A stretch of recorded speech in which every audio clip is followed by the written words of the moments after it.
আমাদের বিয়েতে একটা বিষয় আছে আংটি প্রচলন, আংটি দেওয়া, এটা আছে না নাই?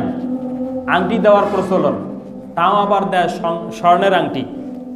স্বর্ণের আংটি না দিলে নাকি বিয়ের ঐতিহ্য থাকে না, নিজের মান সম্মান থাকে না, ছেলেকে আংটি পরানো হয়।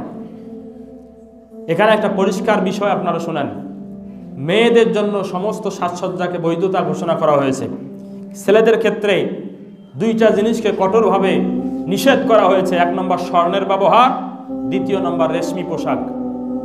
রেশমি পোশাক এবং স্বর্ণের ব্যবহার চূড়ান্তভাবে তাদের জন্য হারাম করা হয়েছে। এখন আপনি আপনার জামাইকে আপনি সোনার আংটি দিচ্ছেন, স্বর্ণের আংটি দিচ্ছেন, যেটা তার জন্য বৈধ নয়, তার জন্য অবৈধ, তার জন্য নিষিদ্ধ। এই নিষিদ্ধ জিনিসটা যখন আপনি তার হাতে পরাইছেন, এবার বলেন দেখি সেখানে বরকত থাকার কথা? কথা বলেন, বরকত থাকার কথা? পুরুষের জন্য আংটি মানে স্বর্ণের আংটি ব্যবহার করা হারাম। তবে রূপার হলে ব্যবহার করতে পারবে, রূপার আংটি ব্যবহার করা যাবে। সেটারও আবার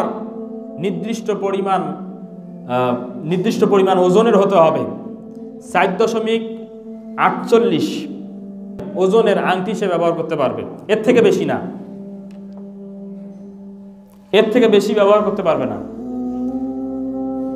তা এরকম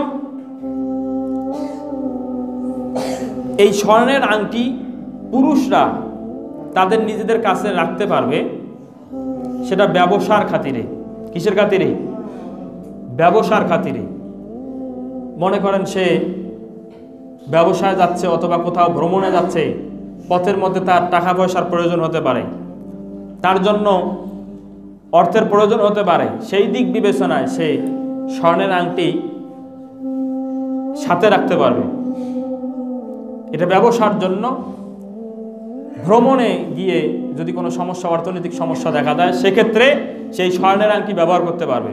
নচেত কোনো ক্রমেই স্বর্ণের আংটি পুরুষের জন্য ব্যবহার করা যাবে না, এটাকে হারাম করেছেন। আল্লাহ রাব্বুল আলামিন নিজেই পবিত্র কোরআনে বলছেন, রাসূল সাল্লাল্লাহু আলাইহি ওয়াসাল্লাম পবিত্র হাদিসের ভিতরে বলছেন, উহিল্লা যাহাবু ওয়াল হারিরু লিআনাফি উম্মতি, আমার উম্মতের মহিলাদের জন্য এই স্বর্ণ এবং রেশমি পোশাককে হালাল করা হয়েছে। ওয়া হুররিমা আলা যুকুরিহা, এবং পুরুষদের জন্য হারাম করা হয়েছে। তা পুরুষদের জন্য স্বর্ণ ব্যবহার করা হালাল না হারাম? জোরে বলেন। হারাম। সেই জায়গায় যদি আপনি আংটি দেন, এটা কি হালাল হবে না হারাম হবে? হারাম হবে।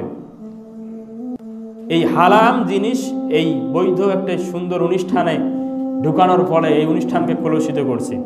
অনেকে আবার দেখা যায় আংটি ব্যবহার ক্ষেত্রে যেহেতু বলছি, এটা কথাও জানা প্রয়োজন, অনেকেই শনির দশা, তারপর অমঙ্গল, চাকরিতে উন্নতি, প্রমোশন, তারপর ব্যবসায় উন্নতি, এই ধরনের বিভিন্ন কাজের জন্য আংটি ব্যবহার করে।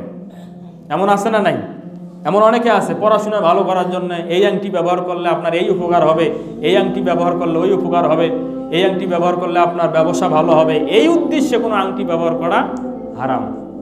কারণ আংটির কোনো ক্ষমতা নাই। এই জিনিসগুলা আমাদের সমাজের ভিতরে ঢুকে গেছে। বিয়ের ভিতরে আংটি না পরানো হলে মনে হয় বিয়েটাই শুদ্ধ হয় না, এমন আমাদের ভাব। 1 নম্বর, এই বরকতপূর্ণ অনুষ্ঠানকে কলুষিত করেছি, বরকত শূন্য করেছি আংটি পরানোর এই রীতির মাধ্যমে।